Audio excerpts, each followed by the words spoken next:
ஓம் ஸ்ரீ கணேசாய நமः. வந்தே கஜேந்திரவதனம் வாமாங்காரூಢவல்லபாஸ்லிஷ்டம் குங்குமபராகசோணம் குவலயநீஜாரகோரகாபீఠம் பிரணமாமி தட்சிணாமூர்த்தி வியாசசங்கரரூபிணம் ஜோதிர்மயம் குரும் ஸ்ரீமச்சந்திரசேகர சரஸ்வதி. ஓம் ஐம் ஹ்ரீம் ஸ்ரீம் ஸ்ரீமாத்ரே நமः. ஓம் ஐம் ஹ்ரீம் ஸ்ரீம் ஸ்ரீ அன்னதாயை நமः. ஓம் ஐம் ஹ்ரீம் ஸ்ரீம் ஸ்ரீ வசுதாயை நமः. ஓம் ஐம் ஹ்ரீம் ஸ்ரீம் ஸ்ரீ சச்சாமரரமாவாணி சவ்யதக்ஷிணசேவிதாயை நமः. ஓம் ஐம் ஹ்ரீம் ஸ்ரீம் ஸ்ரீ கடாட்சகிங்கரி பூதகமலாகோட்டிசேவிதாயை நமः. ஓம் ஐம் ஹ்ரீம் ஸ்ரீம் ஸ்ரீ சிவசக்தியைகரூபிண்யை நமः. ஓம் ஐம் ஹ்ரீம் ஸ்ரீம் ஸ்ரீ லலிதாம்பிகாயை நமः. ஓம் ஸ்ரீமாத்ரே நமः. எல்லோருக்கும் வணக்கம். போன பதிவில் அம்பாள் எப்படி ஆனந்த கலிக்காவாக இருந்து நம்முடைய ஆன்மீக எண்ணத்தை வளர்த்து ஒட்டாக உள்ள ஞானத்தை மலர செய்கிறாள், பேரானந்தத்தை பக்தர்களுக்கு அடைய உதவுகிறாள் என்பதை நாம் தெரிந்து கொண்டோம். ஓம் ஸ்ரீ மாத்ரே நமகாம். இப்பொழுது அடுத்த நாமமாகிய பிரேம ரூபா. பக்தர்கள் எந்த உருவத்தில் அம்பாளை வழிபாடு செய்து அன்பை செலுத்துகிறார்களோ அந்த அன்பின் வடிவமாக மகமாயி, கருமாரி, காளி, பாலா திரிபுர சுந்தரி, அங்காள பரமேஸ்வரி, அபிராமி, துர்கா என்று பக்தர்கள் அவரவர்கள் விரும்பும் உருவத்தில் அந்த அவர்களின் அன்பினை ஏற்று பிரேம ரூபாவாக காட்சி தருபவள் அம்பாள். பிரேம ரூபாயை நமக. அடுத்து பிரியங்கரி. தன் பிரியத்தை எல்லோருக்கும் அருள்பவள், பிரியத்தை பக்தர்களிடையே ஏற்படுத்துபவள், பக்தர்கள் பிரியமோடு அன்போடு பரஸ்பரம் ஒற்றுமை நிலைத்து வாழச் செய்பவள், அதற்கு அனுகிரகம் செய்பவள் அம்பாள் பிரியங்கரி. அடுத்தது நாம பாராயண பிரீதா. அம்பாளின் நாமங்களை சொல்லி பாடுவது, பாராயணம் செய்வது அம்பாளுக்கு பிடிக்கும். நாம பாராயணத்தில் பிரீத்தி உடையவள். நாம ஸ்மரணை, நாம சங்கீர்த்தனம் மிக உன்னத வழிபாடாகும். எங்கும் ஒலிக்கும் நாமங்கள் தீயவைகளை விரட்டும், உற்சாகம் மிகுந்து பக்தி வளரும். ஆக நாம பாராயண பிரீதாவாக இருக்கக்கூடிய அம்பாளுக்கு நமஸ்காரம். அடுத்தது நந்தி வித்யா. சிவபெருமானின் ரிஷப வாகனமாகிய நந்தி தேவர் பெற்ற வித்தையின் ஸ்வரூபமாக இருப்பவள் அம்பாள். அடுத்தது நடேஸ்வரி. நடனமாடுபவள். ஆடல் அரசன் ஈஸ்வரனுக்கு இணையாக நடனம் ஆடுபவள். அம்பாளின் நாட்டியம் லாஸ்யம் என்பதாகும். ஈசன் ஆடுவது தாண்டவம். நடேஸ்வரி அண்டத்தில் உள்ள அனைத்து இயக்கங்களுக்கும் ஆதாரமான அம்பாளின் இயக்க ஆற்றலை குறிக்கிறது இந்த நாமம். நடேஸ்வரி, நடத்துபவள். அடுத்த நாமம் மித்யா ஜகத் அதிஷ்டானா. மித்யானா மாயை, ஜகத் என்றால் உலகம், பிரபஞ்சம், அதிஷ்டான என்றால் ஆதாரமாகும். மாய பிரபஞ்சம் நிலை கொண்டிருப்பதற்கு ஆதாரமானவள் அம்பாள். அதாவது அம்பாள் அழியக்கூடிய நிலையற்ற மரம், விலங்கு, மனிதன் போன்றவற்றை அம்பாள் இயக்குகிறாள் என்பதாகும். அதன் அழிவு காலம் வரும் வரை அதனுள் இருக்கிறாள், அதன் அழிவுக்கும் காரணமாகிறாள். நிலையற்ற மனிதனின் வாழ்நாள் முழுவதும் அவனுள் இருந்து கொண்டு அவனை இயக்கி அவன் இறக்கும் வரை உள்ளுக்குள் இருந்து உறையும் தெய்வமாவாள் மித்யா ஜகத் அதிஷ்டானா. மாய பிரபஞ்சத்தில் நிலை கொண்டிருப்பதற்கு ஆதாரமானவள். நிலையற்றவற்றுள்ளும் இருந்து கொண்டு அவற்றை இயக்குபவள். முக்திதா, முக்தியை தருபவள். அடுத்த நாமம் முக்தி ரூபிணி. முக்தி அடைவது என்பது அம்பாளின் திருவடிகளில் சேர்ந்து விடுவதுதான். அவள் திருப்பாதங்களே முக்தி அளிக்கக்கூடியது, முக்தி அளிக்கும் ஸ்வரூபிணி. அடுத்தது லாஸ்ய பிரியா. லாஸ்யம் என்பது பெண்கள் ஆடக்கூடிய நடனம். அலங்காரத்துடன், மென்மையான இசையுடன், வசீகரமான நடன முத்திரைகளுடன் கூடிய அழகான நடனம் இது. கதக் வகை நடனத்தை சொல்லலாம். இந்த நாட்டியத்தின் அடிப்படையில் அழகு, கருணை, அமைதி என்கிற மனோபாவம் இதில் காட்டப்படுகிறது. வீரம், ரௌத்ரம் கொண்டது தாண்டவம். அம்பாள் இந்த லாஸ்ய நடனத்தை ஆடுபவள், இதனை விரும்புபவள். லயக்கரி. லயம் என்பது இசையில் முக்கியமான ஒன்று. அளவான வேகத்தில் தாளங்கள் விழுவதை குறிக்கும். உதாரணம், கடிகார முள் அதன் பெண்டுலம் டக் டக் டக் என்று ஒலி தருகிறது இல்லையா? இது லயத்தோடு கூடிய ஒலி. ஒரு குறிப்பிட்ட கால பிரமாணத்தை வைத்துக்கொண்டு அதை ஒலி எழுப்புகிறது. சீரான தாளப்போக்கு இருந்தால் அதை லயத்துடன் இருக்கும் இசை என்பார்கள். ஆங்கிலத்தில் ரிதம் என்று கூறுவார்கள். ஆக பாடலையும் தாளத்தையும் பேலன்ஸ் செய்வது லயம். ஜகத்தின் இயக்கத்தில் லயத்தை கொண்டு வருபவள் அம்பாள். அடுத்த நாமம் லஜ்ஜா. லஜ்ஜா என்றால் நாணம், வெட்கம். நாணம் என்கிற உணர்வை கொண்டிருக்கக்கூடியவள் அம்பாள். லஜ்ஜை குணம் உடையவள். அடுத்த நாமம் ரம்பாதி வந்திதா. ரம்பை போன்ற அப்சர ஸ்ரீகளால் வணங்கப்படுபவள். ரம்பா, ஊர்வசி, மேனகா, திலோத்தமை போன்ற அப்சர ஸ்ரீகளால் வணங்கப்படுபவள் அம்பாள். ரம்பாதி வந்திதாயே நமஹா. இனி வரும் நாமங்கள் அம்பாள் எவ்வாறு அவரவர்களுக்கும் தேவையானதை எப்படி அனுகிரகம் செய்கிறாள் என்பதை சொல்லக்கூடிய நாமங்களாக வருகிறது. முதலில் பவதாவ சுதா விருஷ்டி. பவ சம்சார வாழ்க்கை, தாவ துன்பம், சுதா அமுதம், விருஷ்டி அப்படின்னா மழை. அதாவது சம்சார வாழ்க்கையில் துன்பங்கள் எப்பொழுது எப்படி வரும் என்பதே தெரியாது. சமாளிக்க முடியாத துன்ப சூழலில் திகைத்து நிற்கும் பொழுது அந்த துன்பங்கள் நெருப்பாக தன் பக்தர்களை தகிக்கும் பொழுது, வாட்டும் பொழுது அமுத மழையாக, சுதா விருஷ்டியாக, ஆறுதல் தருபவளாக அம்பாள் வந்து தன் பக்தர்களின் துன்பத்தை தணிப்பவளாக இருக்கிறாள். அன்னை பவதாவ சுதா விருஷ்டி. எப்படி காட்டு தீயில் மரங்கள் வதங்கும் பொழுது பெருத்த மழை பொழிவது போல தன் பக்தர்களின் மனம் துன்பங்களால் துவளும் பொழுது ஆறுதல் அளித்து அமுதம் பொழிவாள் அன்னை பராசக்தி. பவதாவ சுதா விருஷ்டியை நமஹ. அடுத்த நாமம் பாப்பா ஆரண்ய தவா அனலா. பாப்பை என்றால் பாவங்கள், ஆரண்ய என்றால் காடு, தவா என்றால் நீக்குவது, அனலா என்றால் நெருப்பு. அதாவது பக்தர்களின் பாப்பங்கள் எனும் பெரும் காட்டை அழிக்கும் நெருப்பாக இருப்பவள்.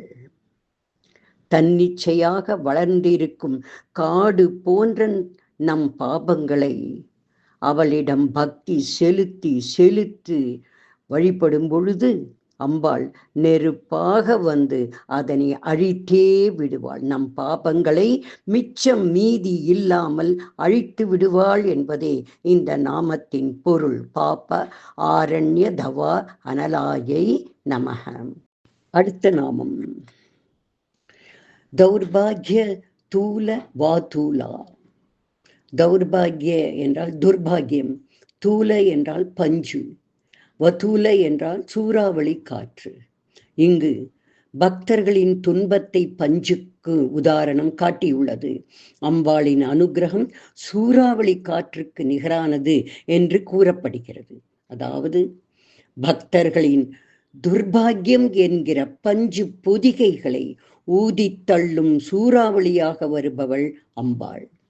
பஞ்சு பொதிகளாக இருக்கும் பக்தர்களின் துக்கம், கஷ்டம், துர்பாகியம் அனைத்தையும் வீசித்தள்ளும் சூறாவளி காற்று போல் அம்பாள் அனுகிரகம் செய்கிறாள். ஏன் துன்பத்தை பஞ்சுக்கு உவமானமாக சொல்லப்படுகிறது இங்கு? பஞ்சு கட்டுக்குள் அடங்காது, உப்பிக்கொண்டே வரும். அது நாலா திசைகளிலும் அனாயசமாக பறக்கும். அருகில் இருப்பவர்கள் மீது படிந்துவிடும். இந்த பஞ்சை விரட்ட காற்றடித்தால் போதும், அவை அனைத்தும் எங்கோ ஓடிவிடும். எப்படி பஞ்சு சுற்றி சுழலுமோ அப்படி தன் பக்தர்களை சுற்றி சுற்றி வரும் துன்பங்களை ஒரு சூறாவளி காற்று போல் ஒரே அடியாக வீசி அவற்றை அகற்றி விடுகிறாள். ஒன்றும் மிச்சமில்லாமல் செய்து விடுகிறாள் அம்பாள். தௌர்பாகிய தூல வாதூலாயை நமஹாம். அடுத்த நாமம் ஜரா துவாந்த ரவி பிரபா. ஜரா என்றால் முதுமை, துவாந்த என்றால் இருட்டு, ரவி என்றால் சூரியன், பிரபா என்றால் வெளிச்சம். அதாவது முதுமை காலத்தில் தன் பக்தர்களுக்கு உண்டாகும் துன்பங்களை, கவலைகளை, வியாதிகளை சூரிய கிரகணங்களாக இருக்கும் தன் அருள் என்கிற வெளிச்சத்தால் போக்கடிப்பவள். ஜராத்வாந்த ரவி பிரபாயை நமக. இதனுடைய உள்ள அர்த்தம் என்ன? முன்வினை பயனாக கஷ்டங்களையும் துன்பங்களையும் வியாதிகளையும் மக்கள் அனுபவிக்கிறார்கள். ஆயினும் அவை அவர்களை அதிகமாக மனச்சோர்வு, மன கவலை ஆட்கொள்ளாமல் அவற்றை ஏற்று மனோதிடத்தோடு அனுபவிக்க அம்பாள் அனுகிரகம் செய்கிறாள். எது என்ன நேர்ந்தாலும் என்னுடைய தாய் என்னை காப்பாற்றுவாள் என்கிற அந்த மனோதிடம் வரும்பொழுது முதுமை காலத்தில் எந்த கஷ்டங்களும் கஷ்டங்களாக தெரியாது. எல்லாம் அம்பாளுடைய அனுகிரகம், அவள் பார்த்து கொள்வாள் என்கிற அந்த மனோதிடம் வந்துவிடும். இதை வலியுறுத்துவதே ஜராத்வாந்த ரவி பிரபாயை நமகா. அந்த மனக்கவலையை நீக்கக்கூடியவள். முன்வினை பயனால் வருவது வந்தே தீரும். அதை அனுபவித்துத்தான் அதை நாம் தீர்த்து கொள்ள வேண்டும். ஆனால் அப்பொழுது அம்பாளின் நாமங்களையும் நம்முடைய பக்தியால் அவளுடைய திருவடிகளையும் பிடித்து விட்டோமானால் இந்த துயரங்களோ கஷ்டங்களோ எதுவும் நமக்கு பெரிதாக தெரிவதில்லை. வந்துருத்து, பரவாயில்ல, அனுபவிக்கணும்னு இருக்கு, அனுபவிக்கிறேன், அம்பாள் பார்த்துப்பா. அந்த ஒரு திருட நம்பிக்கை நமக்குள் வந்துவிடும். அதை தருபவள் அம்பாள். பாக்யாப்தி சந்திரிகா. பாக்யனா சௌக்கியம், ஆப்தி என்றால் கடல், சந்திரிகா என்றால் நில ஒளி. சௌபாகியம் என்னும் பெரும் கடலிலிருந்து எழும் நில ஒளி போன்றவள் அம்பாள். என்ன அர்த்தம்? அம்பாள் பவதாவ சுதாவிருஷ்டியாக இருந்து சம்சார துன்பங்களை நீக்கி பாப்பாரண்யாவாக இருந்து பாபங்களை பொசுக்கி துர்பாகியங்களை வீசி எறிந்து மூப்பினால் எழும் கவலைகளை விரட்டி நம்மை எல்லாவற்றிலிருந்தும் காப்பாற்றி பிறகு குளிர்ந்த நிலவு போல் பாக்கியங்களை அளிப்பவள் பாக்யாப்தி சந்திரிகாவான அம்பாள். அபிராமி பட்டருக்கு வந்த துன்பம் எப்படியாப்பட்டது? நெருப்பு குண்டம் மேலே அதற்கு மேல் உரி கட்டி அவரை தொங்க விட்டிருந்தார்கள். கீழே நெருப்பு தகித்தது. ஒவ்வொரு பாட்டின் முடிவில் ஒவ்வொரு கயிறாக அறுத்தார்கள். கடைசி பாடல் முடிந்ததும் கடைசி கட்டும் அறுபட்டு அவர் நெருப்பில் விழ வேண்டியதுதான். ஆனால் அன்னை அபிராமி தன் மகனுக்கு அந்த நெருப்பின் தகிப்பும் சூடும் தெரியாதவாறு குளிர்வித்து அவரை காப்பாற்றினாள். பட்டர் மனதிற்குள் முழுக்க முழுக்க அம்பாளை முழு நிலவாக அந்த வெளிச்சத்தையே தரிசித்துக் கொண்டிருந்தார், உவகைப்பட்டு கொண்டிருந்தார். ஒரு நாளும் தளர்வறியா மனம் தரும் என்று பாடிக்கொண்டிருந்தார். நெருப்பு என்கிற துர்பாகியத்தை அவர் உணரவே இல்லை. அம்பாள் கடைசியில் பூரண சந்திரிகையாக இருந்து பாக்கியத்தை அவருக்கு கொடுத்தாள். பாக்யாப்தி சந்திரிகா.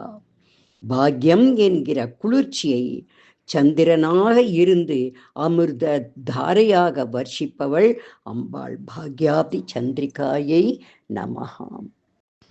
அடுத்த நாமம் பக்த சித்த கேகி கனா கனா. கேகி என்றால் மயில், கனா கனா என்றால் அடர்ந்த மேகம். பாக்யாப்தி சந்திரிகாவாக பக்தர்களுக்கு பூரண சந்திரிகையாக இருந்து பாக்கியத்தை அருள் செய்த அம்பிகை அந்த அடியார்களை மயில்களைப் போல மகிழ்ந்து ஆட வைக்கிறாள். வானத்தில் மழை மேகம் வர கண்டு மயில் ஆட ஆரம்பிக்குமாம். மழை வரப்போகிறது என்று அதற்கு சந்தோஷம் உண்டாகிவிடும், ஆடலும் வந்துவிடும். அந்த மாதிரி அம்பாளை நினைத்தவுடனேயே பக்தர்கள் அவளுடைய அனுகிரகம் மழையாக பொழிய போகிறது என்கிற மகிழ்ச்சியில் அவள் நாமங்களை பாடி பாடி மனங்கள் களிப்பினால் ஆட ஆரம்பிக்குமாம். இப்படி பக்தர்களுடைய சித்தமாகிற மயில்களை ஆட வைப்பவள் மழை மேகமாக இருக்கக்கூடிய அம்பாள். பக்த சித்த கேகி கனா கனாம். மழை மேகத்தை கண்டு ஆடும் மயில்களைப் போல் தன் பக்தர்களை தன்னுடைய அனுகிரகத்தினால் அம்பாள் ஆட வைக்கிறாள். அடுத்த நாமம் ரோக பர்வத தம்போலி. ரோக வியாதி, பர்வதம் மலை, தம்போலி இடி. பெரிய மலையை இடி தாக்கினால் அந்த மலை உடைந்து தூள் தூளாகிவிடும். அதுபோல தன் பக்தர்களுக்கு வரும் மலை போன்ற பிணியை தாக்கி நிர்மூலமாக்கும் பேரிடி போன்றவள் அம்பாள்.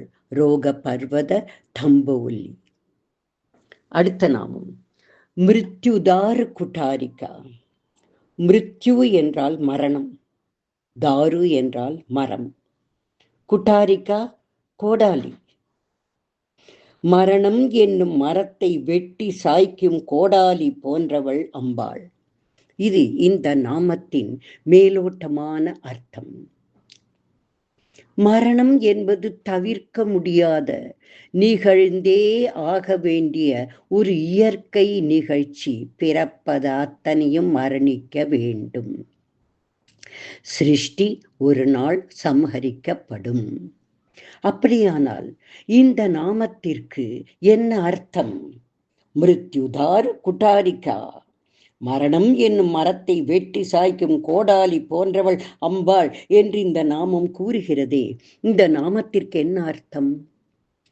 மரத்தை வெட்டக்கூடிய கோடாரி போன்று மரணத்தை வெட்டி சாய்ப்பவள் என்றால் தன் பக்தர்களுக்கு மரண பயத்தை நீக்குபவள்.